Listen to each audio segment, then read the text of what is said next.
So the last of the tricky contour integrals that we're going to look at is this one. Now, of course I can write z is equal to x, but how do we get a contour? How can we use contour integration to help on this problem?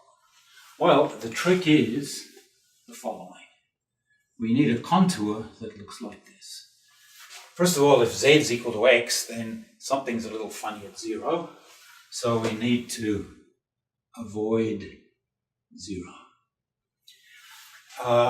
Next, we can go along the axis from, so let's make a circle of radius little r, and the circle of radius big R, and come around like that. Now, we'll come back to here along a line like this, and I'll make this angle delta. Now, what I want to do is I want to take this contour, I want to integrate around this contour, and I want to integrate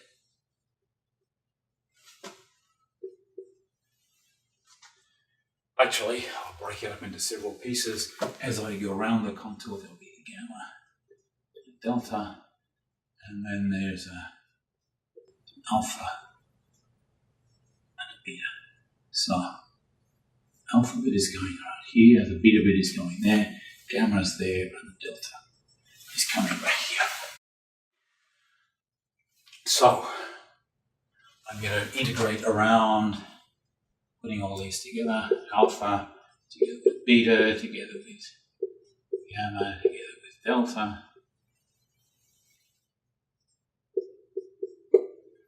And I'm going to integrate z to the 3/4 over z squared plus z plus 1 dz.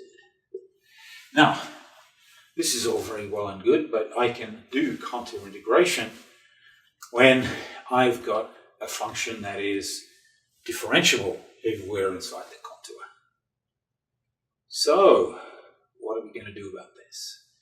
Well, the trouble with this function is that if I take the standard definition of z to the power 3/4, then this is not continuous along here, because I would take the modulus of z to the power 3/4, and then I would take e to the I arg of z, and then turn that into e to the I 3/4 arg of z.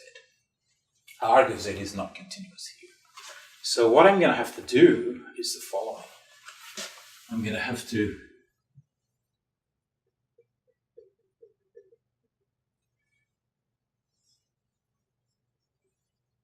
take the branch of z to the 3/4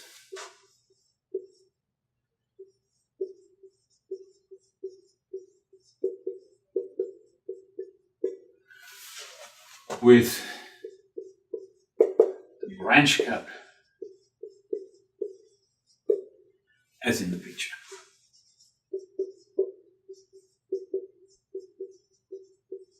Now, to all intents and purposes, this means I choose arg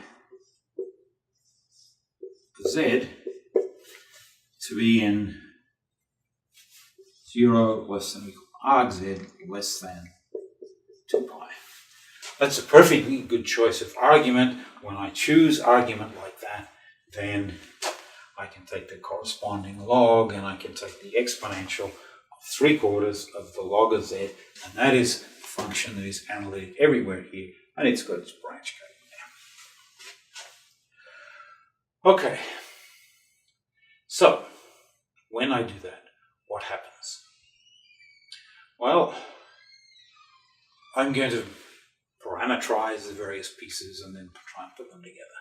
So first of all, this bit here, the integral around the alpha part of the contour of, once again I'll call this f of z.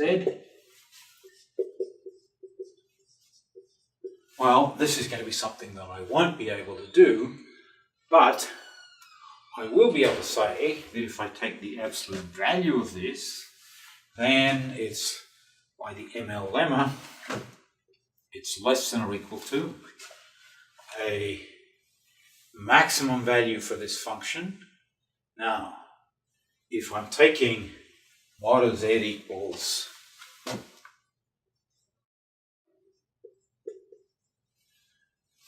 mod of z is equal to a little r, and I better make sure that little r is very much less than 1, then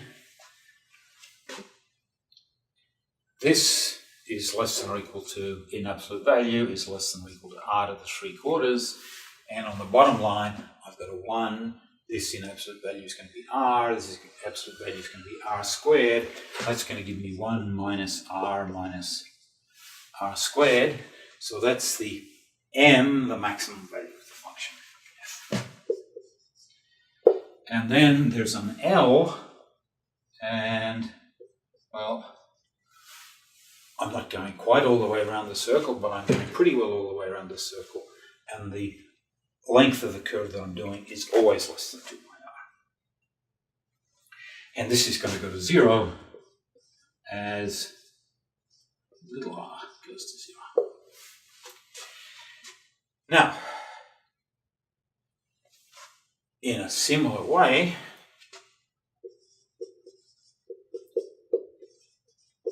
I can show that the integral around the outer circular arc f of z dz, well, here I'm going to get an r to the 3/4. If I put in z is equal to big R e to the I theta, this will give me modulus and r to the 3/4. And again, I'll have a 2 pi r. And here, however, in the numerator, if mod of z is equal to big R and this is bigger than 1, then this is the term that matters, and I end up getting r squared minus r minus 1. And as long as big R is big enough, then this is well defined, and it certainly goes to 0 as big R goes to infinity. So these two bits are bits that are going to disappear when I take a limit as little r goes to 0 and big R goes to infinity. Now, let me think about this bit here.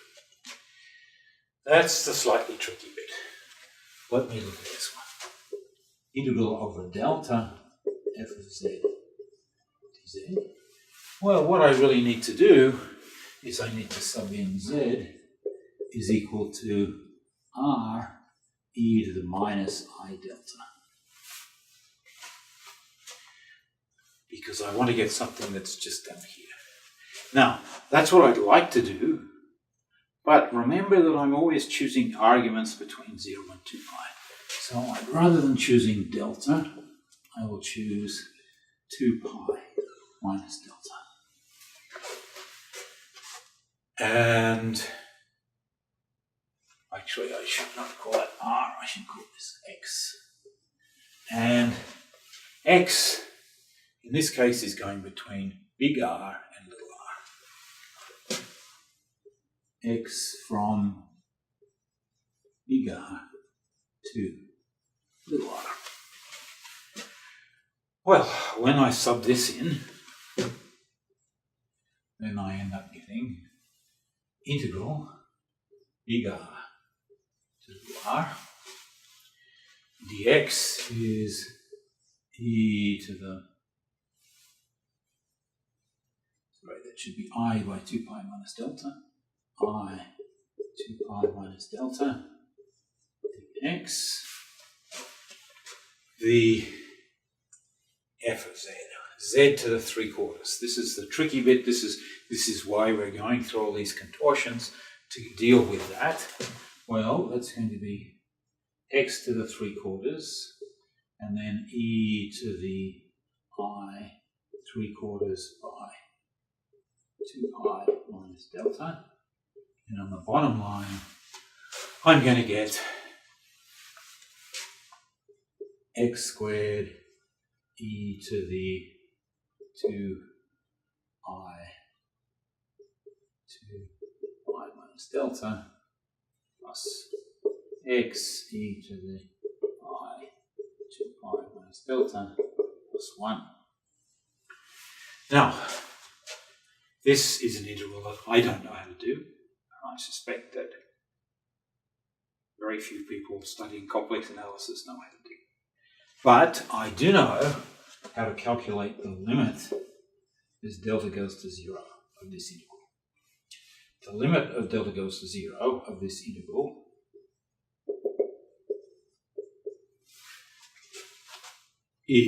this is another example of an integral where I'm allowed to put the limit inside. If I'm going to be putting the limit inside, there are some things that I need to check. I'm not going to check them here. I'm just going to put them inside. I'm just going to put it inside r to little r, the limit as delta goes to 0. And that, fortunately, is something that I know how to do. When delta goes to 0, this becomes 0, so I get e to the 4 pi I, which is exactly 1. Here I get e to the 2 pi I, which is exactly 1. Here I get e to the 2 pi I, which is exactly 1. And here I get something a little unusual. When delta goes to 0, I get e to the I 3 pi over 2. Now, e to the I 3 pi over 2 is minus I. So this is minus I times x to the 4th, x to the 3/4 rather, dx over x squared plus x plus 1. And this factor can come out, and I get minus I. Actually, because I've got these around the wrong way, I'll change the sign here and change the order of integration. R to R, x to the 3/4 over x squared plus x plus 1 dx. So, this integral turns into a complex multiple of this integral. So does this one. So, I now have two integrals that are actually two different complex multiples of this integral, plus two integrals that are going to go to 0 when little r goes to 0 and big R goes to infinity, and the whole lot add up to be 2 pi I times the sum of the residues. Now the singularities of this, there are two singularities here and here. These are minus 1/2 plus or minus I root 3 2, and as long as little r is less than 1 and big R is bigger than 1, then these singularities are inside. So we can work around this using the residue theorem to find out what are the values of those.